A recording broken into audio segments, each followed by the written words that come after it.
Começamos agora mais uma entrevista, eleições 2014 do Portal Uma Política, com os candidatos ao governo de Sergipe. E hoje a entrevistada é a candidata Sônia Meira, do PSOL. Candidata, senhora professora, tem uma experiência, inclusive, com os alunos, com a população nessa área da educação e vem trazendo essa militância para a política. O que de importante um profissional da educação pode trazer de contribuição para a política? Bem, primeiro é importante dizer que como educadora, como professora e educadora que somos, temos uma leitura da própria realidade de como a educação vem sendo desestruturada nesse país e em Sergipe durante anos. E essa desestruturação, ela faz com que nós não tenhamos hoje, inclusive, uma população com níveis de escolaridades mais avançados e com a compreensão mais aprofundada da própria dinâmica da vida política que nós estamos vivendo. Então, inclusive, recentemente, nós tivemos índices do IDEB, que mais uma vez comprova a deficiência na educação no sergipano. Nosso projeto para a educação é exatamente a restauração de todo o sistema educacional, da política pública educacional. Porque nos últimos anos, o processo de privatização da própria educação, ela vem sendo crescente. As matrículas nos últimos anos na educação pública diminuíram e cresceram matrículas na educação particular. Isso é um sintoma também de como o sistema está desestruturado e os trabalhadores acabam recorrendo às escolas particulares, alguns deles que podem pagar um diferencial nessa mensalidade para colocar seus filhos. O que nós defendemos é educação 100% pública, com investimentos do Fundeb diretamente na educação, para atender às demandas dos trabalhadores, que são ampliação de escolas, construção de escolas onde não existe, manutenção das escolas, realizar concurso público para trabalhadores da educação, professores e não docentes, não professores, porque hoje nós temos uma defasagem enorme da necessidade de trabalhadores para merenda escolar, para vigilância, para secretaria, reestruturar todo o plano de carreira, porque mais de 8.000 servidores públicos da educação recebem menos que um salário mínimo no estado de Sergipe, e criar as condições também para que esse currículo possa ser adequado às necessidades e à realidade da formação humana. Portanto, nós valorizaremos a cultura sergipana, todo o modo de produção de vida dos sergipanos, para que esses currículos possam atender às suas necessidades. Nós também temos, é muito importante desenvolver uma política de formação continuada para todos os trabalhadores da educação. Como também nós pretendemos criar uma universidade estadual para atender às demandas dos filhos da classe trabalhadora em áreas que são necessárias para que nós possamos também gerar outras oportunidades, possibilidades de trabalho e de produção de ciência, de tecnologia, para que nossa sociedade, a nossa população, ela tenha de fato um futuro melhor em Sergipe, porque a educação ela tem que estar vinculada ao trabalho e não só a educação desvinculada do trabalho. E como a senhora avalia lideranças, inclusive, não só políticas, mas lideranças entre os professores que aprovam a forma do governo que aí está, na verdade, talvez não aprovem 100%, mas está junto a esse governo ainda apostando, acreditando. Será que realmente a nossa política de educação está 100% ruim? Que fatos a senhora podia destacar como bom ou ruim? É lamentável observarmos, acompanharmos que algumas lideranças de movimento, principalmente sindical, se coloca para defender o atual projeto de governo. Porque eu que fui professora da rede pública estadual, nós apanhamos no governo João Alves, nós apanhamos no governo Valadares, nós apanhamos em todos os governos, inclusive no governo do PT-PMDB, as greves docentes foram criminalizadas. E é o mesmo governo que coloca o salário no contra-cheque do trabalhador e retira, dá com a mão e tira com a outra, dizendo que está no limite prudencial. O que nós podemos entender é que essas pessoas que estão apoiando não é a massa dos trabalhadores da educação. São lideranças que não representam o conjunto dos trabalhadores, que o conjunto dos trabalhadores reprovam a forma desse governo. E o que nós entendemos é que isso é uma defesa temporária apenas para se manter no próprio espaço e nas candidaturas que estão postas hoje. Então é lamentável que pessoas que têm uma consciência crítica, que tenham construído historicamente a luta dos trabalhadores junto conosco, tenha nesse momento uma postura dessa natureza. Mas a base de trabalhadores, docentes e não docentes, tem consciência da sua realidade. E essa base pode sim mudar a sua realidade com as próprias mãos. Ok. Candidata, a senhora eleita, quais seriam suas primeiras medidas em relação à saúde no nosso estado? Bem, esse é outro problema que a população, em todos os lugares onde nós estamos indo, onde nós conversamos com as pessoas, é um grande problema. Então, a primeira medida que nós temos que tomar, porque o problema que está sendo gerado é que a saúde não atende às demandas das pessoas que estão numa situação de necessidade de atendimento a essa saúde. E por que as pessoas não são atendidas? Porque o orçamento do Estado ele está sendo desviado, na verdade, a partir de quando foi criado a Fundação Hospitalar. Ele já vem historicamente pelas privatizações. O internauta pode observar a quantidade de clínicas que cresceram em todo o estado de Sergipe. Não é só em Aracaju. Nós temos bairros hoje, centros de cidades e municípios, repleto de clínicas. E o orçamento do Estado é repassado para clínicas e a Fundação Hospitalar, ao ser criada, inclusive por este governo, que está terminando agora a sua gestão, foi uma das razões que tem provocado o maior desvio do recurso da saúde para atender aos lucros das empresas privadas. Tanto é que nós temos dezenas de atos de paralisações no setor da saúde, porque as pessoas são contratadas por empresas, não recebem os seus salários, não têm direitos garantidos, e até empresas que hoje são contratadas para fazer a oferta da alimentação dos hospitais, elas também estão correndo o risco de suspender a entrega da alimentação pela falta do recurso. Ou seja, a privatização da saúde, ela, além de desviar, ela opera a partir o tempo todo para ampliar a corrupção por dentro do próprio Estado. Porque o recurso que é entregue a essas empresas, repassado, não chega para atender a população. Então, nós defendemos, primeiro, suspensão de todos os contratos privados e a suspensão do contrato com a Fundação Hospitalar. Se nós vamos suspender o contrato, nós precisamos garantir o atendimento público. De que forma? Garantir a criação e a manutenção das unidades hospitalares e das clínicas existentes nos bairros, fazer com que as pessoas tenham acesso a essas unidades de saúde onde elas moram, que elas não precisem pagar um transporte para chegar numa unidade de saúde e na maioria das vezes ela não é atendida. E quando ela é atendida, ela não tem direito a fazer o exame e não tem direito também depois a retornar para ter a sua medicação, no caso da medicina curativa. Né? Então nós temos que garantir unidades em todos os lugares. Temos que garantir concurso público para os servidores da saúde. E concursos públicos com o orçamento público que nós temos é possível de fazer, desde quando a gente corte privilégios, que hoje o orçamento, boa parte dele vai para atender os privilégios. Acabar com a farra dos cargos comissionados, para que nós possamos atender todos os direitos e realizar concurso. Diminuir também a jornada de trabalho. Para dar um parênteses, seria então uma oportunidade para aqueles técnicos, muitas vezes até médicos, que reivindicam melhores condições de trabalho, porque a senhora, no caso, puxa para o Estado a responsabilidade de fato de gestão. Exato. E não mais uma empresa privada.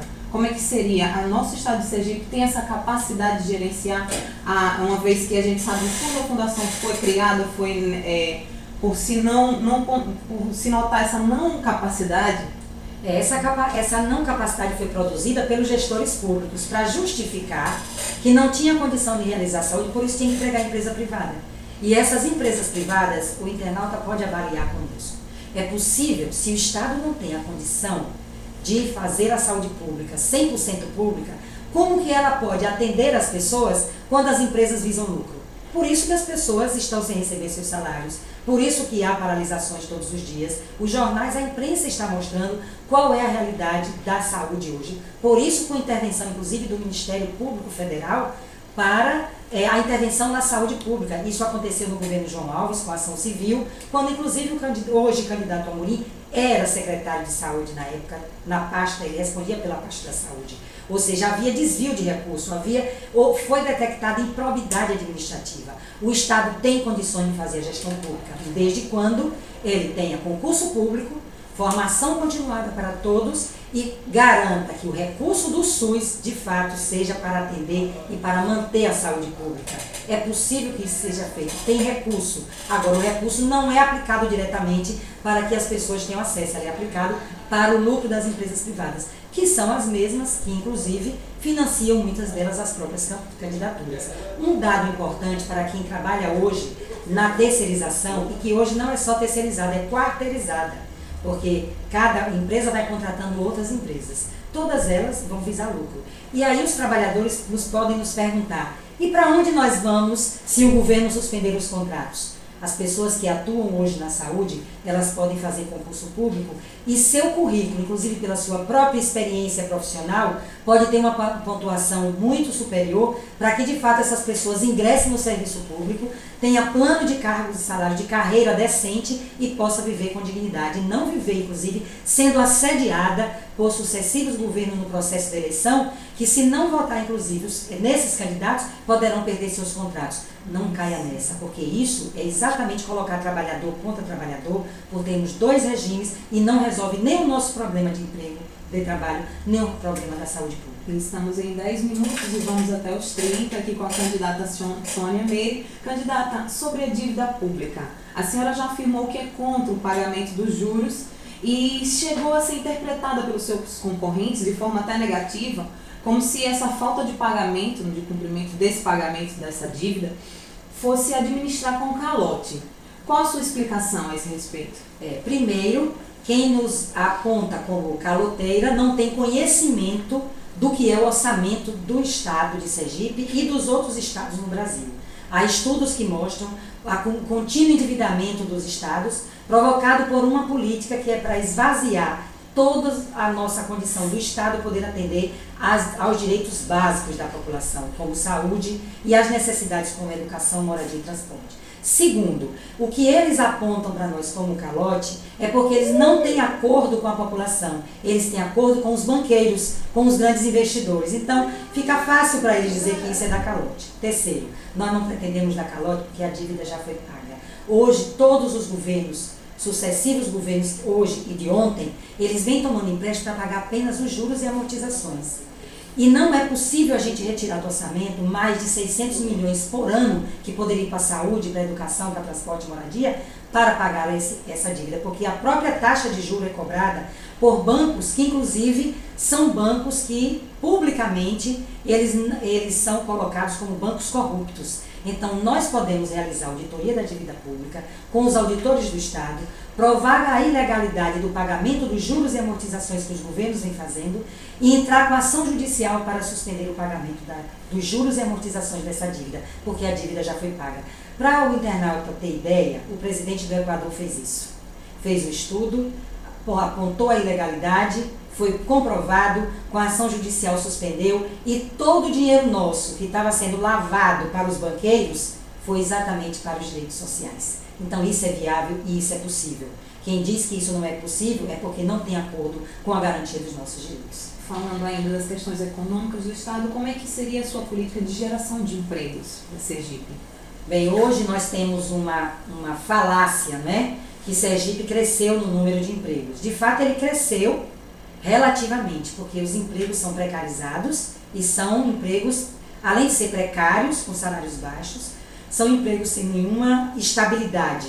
Então as empresas vêm para Sergipe, exploram nossos recursos, explora a mão de obra, inclusive a mão de obra da mulher feminina tem sido muito explorada, porque elas ganham menos que os homens e as mulheres negras ainda ganham menos que as mulheres brancas e que os homens brancos e negros, né? E depois elas vão embora e essas empresas muitas não pagam um imposto em Sergipe, elas são isentas. Então qual é a nossa proposta para a geração de trabalho? É investir na formação escolar, junto com os municípios, através de termos de cooperação, universalizar toda a educação básica com recursos da União e com recursos próprios, investir na formação profissional a partir da base da produção da cultura sergipana. Nós podemos ter organização de trabalhadores por meio de associações e cooperativas, onde o Estado vai realizar investimento público por meio do Banco do Estado de Sergipe, sem endividar os trabalhadores e a juventude, para que elas possam produzir as suas indústrias por meio associativo de calçados, de vestuário, de tecnologia, de alimentos, né, de produtos, inclusive de medicamentos. Então nós temos um potencial enorme em Sergipe. Só que nós precisamos de investimento público e de um outro modelo de organização, com base na economia solidária e sem explorados e exploradores. Essa é a nossa proposta. É verdade que a senhora tem projetos também voltados para a agricultura familiar, talvez pelo que tem percorrido no interior do estado, é isso? Sim, porque nós temos uma trajetória de acompanhar toda a luta pela reforma agrária no país e em Sergipe. E nós observamos cada vez mais que a agricultura do negócio, o agronegócio, aumenta em Sergipe. O que é a agricultura do negócio? É a agricultura, a monocultura, que hoje está instalada em todo o estado. Do eucalipto, que é altamente destrutiva, da cana-de-açúcar, que historicamente vem com a construção das próprias oligarquias e das elites em Sergipe, e de outras monoculturas, a exemplo do milho. Nós temos na região sul do estado uma plantação extensiva de milho, com sementes alteradas geneticamente e com veneno, porque as sementes exigem a pulverização de veneno. Toda a alimentação hoje que nós estamos consumindo no país em Sergipe, ela está repleta de veneno. Para vocês terem ideia, nós consumimos por ano, nos alimentos, ingerimos 5 quilos de veneno. Então não é possível ter saúde desta forma. Então nós precisamos investir na agricultura familiar, fazendo um controle, uma fiscalização e não permitindo mais o avanço do agronegócio no meio rural, e investindo na produção da agricultura familiar, de base camponesa, com os trabalhadores que têm terra, com os trabalhadores que também não possuem terra na luta pela reforma agrária, sem endividar esses trabalhadores, porque hoje mesmo os trabalhadores que têm um lote de terra, eles estão completamente endividados, com recursos que a própria União empresta e o Estado, e eles não têm condições de se manter. Para vocês terem ideia, muitos trabalhadores hoje que têm um pedaço de terra não produzem nada em Sergipe, está saindo daqui para trabalhar na construção civil e a juventude no corte da cana na região sudeste do país. É essa a perspectiva de vida da juventude. Nós não acreditamos que isso possa resolver nossos problemas. Então, nós precisamos sim. Se o campo não planta, a cidade não janta. É isso que os trabalhadores dizem. Portanto, nós precisamos fortalecer a agricultura familiar, agroecológica, para que nós possamos ter alimento mais barato na nossa mesa, porque a nossa cesta básica não é tão barata assim. Inclusive, ela cai, mas cai menos que outros estados. E nós possamos ter saúde e as pessoas possam continuar produzindo a sua vida no campo e a sua cultura. Candidata, o que representa essa candidatura para a senhora, que mesmo marcando apenas 4% nas pesquisas, sempre declara que acredita que vai chegar no segundo turno, e também porque desta vez a Frente de Esquerda se apresenta com 2 candidatos ao Senado, o Leandro pelo PSTU e o Raul Marques, né, pelo PCB? Primeiro, nós não estamos preocupados com as pesquisas que são feitas. Nossa preocupação é conversar com a população, é o que nós continuamos fazendo. Nós já temos uma trajetória de luta com os 3 partidos que formam a Frente de Esquerda em Sergipe, o PCB, PSTU e PSOL. E a partir dessa luta nós continuamos sempre próximos aos trabalhadores, agora no processo de eleição, discutindo qual é o projeto, qual é a organização, como nós podemos continuar nos organizando para defender um projeto da classe trabalhadora em Sergipe. E o que nos anima é exatamente a discussão e a aceitação desse projeto e a construção que a população tem feito desse projeto conosco. Nós estamos acompanhando, estamos ouvindo, nosso projeto não está fechado, ele continua sendo construído e vai continuar para além das eleições. E a nossa certeza do segundo turno está exatamente na continuidade da nossa luta, que ela não esgota na eleição. E a nossa candidatura, ela está a serviço de quê? De nós podermos continuar plantando sementes de esperança para continuar lutando, porque nós entendemos que a população tem sido muito desencantada e desesperançosa. Nós estamos discutindo com os trabalhadores que a esperança está na sua capacidade de organização para que a gente possa continuar lutando por uma vida melhor, por uma vida digna e para transformar a nossa realidade. E essa disposição em relação às 2 candidaturas, da Frente de Esquerda, trazer esse fortalecimento? Sim, porque não só essas candidaturas para Senado, mas as candidaturas da frente para deputados federais, né, e deputados estaduais. Em âmbito federal, Senado e deputado federal, nós na Frente de Esquerda defendemos que temos que ter, esse projeto só pode ser defendido por esses candidatos, porque inclusive nós precisamos ter intervenções junto ao governo federal, porque muitas das propostas, ela não pode ser encerrada apenas numa vontade política em Sergipe, ela depende de transformações mais amplas no âmbito federal. Então, como nós não temos uma frente de esquerda nacionalmente, e nós temos candidatos a presidente por diferentes partidos que compõem a Frente de Esquerda em Sergipe, nós temos 2 candidatos a Senado que apresentamos à população sergipana. Para aproveitar, vamos trazer aqui a pergunta de um internauta, o César, de Laranjeiras. Ele diz: temos a impressão de que as candidaturas da esquerda são apenas na tentativa de aproveitar a oportunidade dos programas eleitorais para mostrar a realidade política, porque dificilmente tem se elegido. Isso não desanima os candidatos? E aí ele vem também com a segunda pergunta, o que a senhora pensa sobre a cobrança de altas taxas para o concurso público? Mas aí a senhora começa com... Isso desanima, no caso? Não nos desanima, porque nós, historicamente, nunca ganhamos realmente eleição, porque nós, trabalhadores, nunca estivemos no poder. Né? Todos nós estamos lutando para transformar essa realidade. Não nos desanima também, porque a gente encontra nos trabalhadores muita força e muito apoio para continuar defendendo esse projeto. E não nos desanima porque nós não temos acordo com o capital privado, não temos acordo com os empresários e não nos interessa chegar ao poder com esse grupo. Interessa chegar ao poder com todos os trabalhadores. Inclusive a nossa proposta, se eleita formos, é de construir conselhos populares com os trabalhadores, para que os conselhos populares, cada trabalhador e trabalhadora, cada jovem, possa definir conosco as prioridades do orçamento, possa acompanhar, possa fazer a gestão conosco e avaliar toda a política pública que nós deveremos implementar. Para aproveitar, completando a pergunta dele, né, sobre as altas taxas para concurso público. Isso é uma essência, né? Essas altas taxas para concurso, porque ela só vai atender exatamente ao terceiro setor, que são esses que lucram com o desemprego da população. Então, um Estado e um governo de trabalhadores não pode fazer concurso público entregando nas empresas privadas. Nós temos instituições públicas que podem realizar concurso público. O Estado tem condições de fazer isso, fazendo convênios com as instituições públicas. O problema é que se abre mão disso para fortalecer as empresas privadas em detrimento exatamente do prejuízo que nós, enquanto classe trabalhadora, temos. Então, nós temos que acabar com isso. Acabar com os privilégios, acabar com essa lógica de concurso público que retira de nós até o direito de concorrer, inclusive, a um concurso público. Mais uma pergunta de um internauta, Shirley Santos, de Socorro. Como as mulheres podem desenvolver suas atividades profissionais se não há creches suficientes para dar assistência às mães com seus filhos? O que a senhora poderia fazer para mudar essa situação?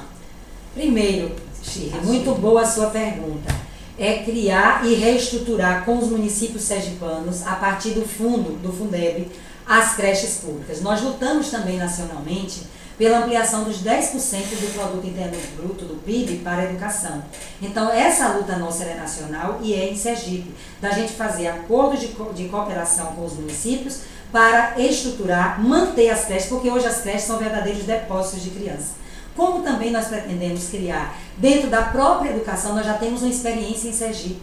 Né? Nós precisamos criar, por exemplo, ao criar uma universidade, criar uma creche dentro da universidade também. Nós não podemos repassar para a população, penalizar, principalmente as mulheres que já são penalizadas todos os dias, para que elas possam assumir diretamente, sem as condições, a criação dos seus filhos, porque elas não podem estudar, elas não podem conseguir um trabalho, elas não têm tempo, elas ainda são penalizadas porque elas trabalham 2 turnos, 3 turnos e ainda tem que dar conta da sua família em casa. Assim também como nós temos um projeto para defender não só mais trabalho para as mulheres e homens e a juventude, mas também toda uma política de saúde, de proteção à mulher, e porque hoje nós sabemos a quantidade de mulheres que têm sido violentadas não só pela ausência das políticas, mas também por uma política perversa que vem, que muitas vezes os homens, os seus companheiros, não conseguem se relacionar, e a gente tem que ter uma política de proteção à mulher, mas também de atendimento psicossocial para os homens, porque nós pretendemos, a nossa sociedade, ela não pode continuar sendo desumanizada. Então as políticas públicas têm que atender as pessoas como seres humanos, homens e mulheres. Isso, por falar em proteção, candidata, como a senhora atuaria para diminuir os índices de violência em Sergipe? Hoje o Sergipe, né, é um estado que tem o 8º índice de violência, de estado mais violento no Brasil. Nós consideramos que a violência é provocada pela própria estrutura econômica desigual.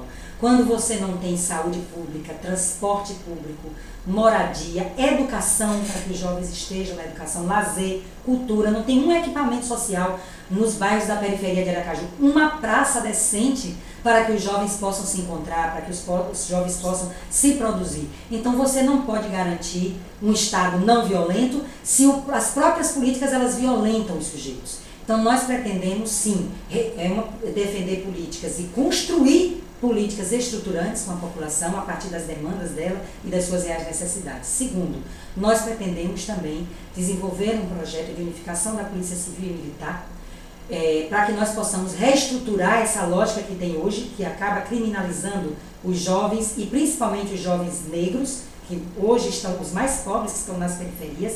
Há uma política de criminalização dos jovens negros, né? Então a pobreza hoje ela tem cor também, né? Ela tem nome e tem cor.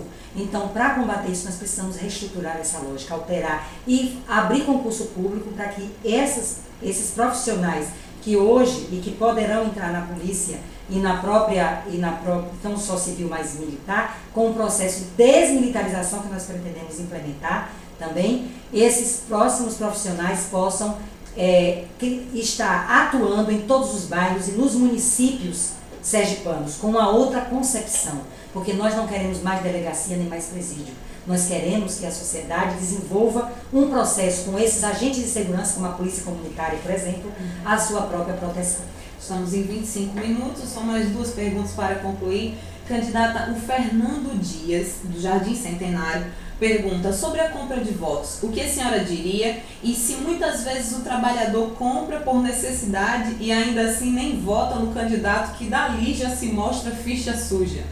A população já entendeu que não adianta querer comprar o voto, né? Nós, inclusive, tivemos reuniões com vários setores da justiça e a gente está solicitando que eles acompanhem, que eles fiquem atentos e que a população denuncie, porque isso é um absurdo. O voto é uma questão da consciência.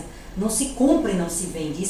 E inclusive a população está sabendo e está acompanhando quem compra o voto, quem tenta comprar o voto, né? Para qualquer candidatura. Nós somos radicalmente contra, porque isso é corrupção, isso é um atentado contra a nossa própria vida, né? Então nós não podemos aceitar nem ficar de boca calada diante disso. Mas essa compra de voto vem com financiamento privado.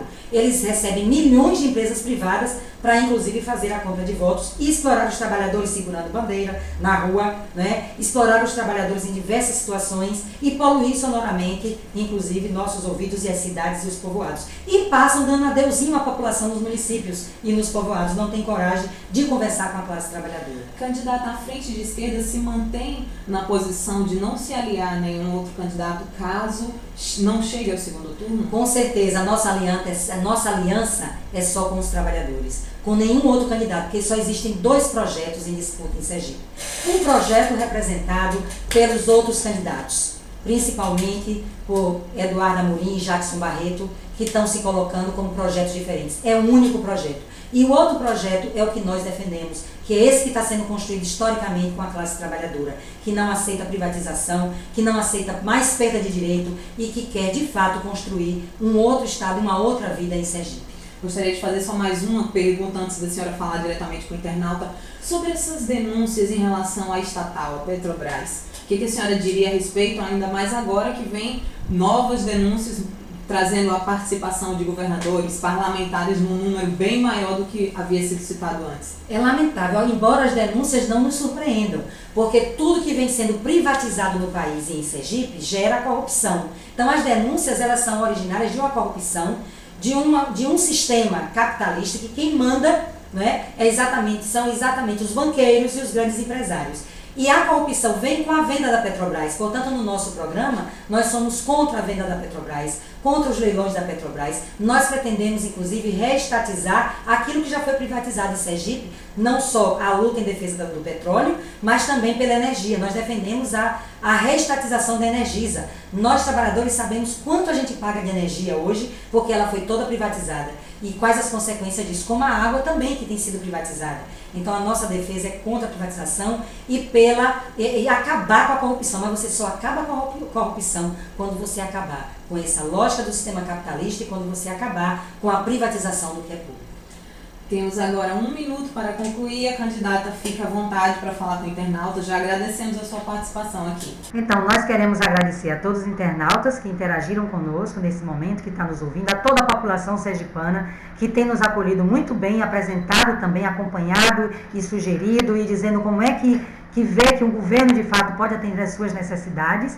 Queremos convidar os internautas para nos acompanhar no Facebook, né, Sônia Meire 50, e acompanhar toda a nossa caminhada. Nós estamos em reta final, não temos condições de ir em todos os municípios, talvez alguns de vocês estejam questionando por que nós ainda não fomos, porque nossa campanha ela é muito simples. Ela é feita por pessoas como você, que vai disseminando essas ideias a partir do momento que nós podemos, inclusive, colocar publicamente. E não fomos porque não temos recurso nem tempo para isso. Então, mas nós chegamos pelo rádio, chegamos diretamente aqui pelas redes sociais e queremos agradecer e com você continuar se organizando. Nós vamos continuar nos organizando para além das eleições, porque só a luta muda a vida. Muito obrigada e grande abraço. Obrigada, candidato, pela participação.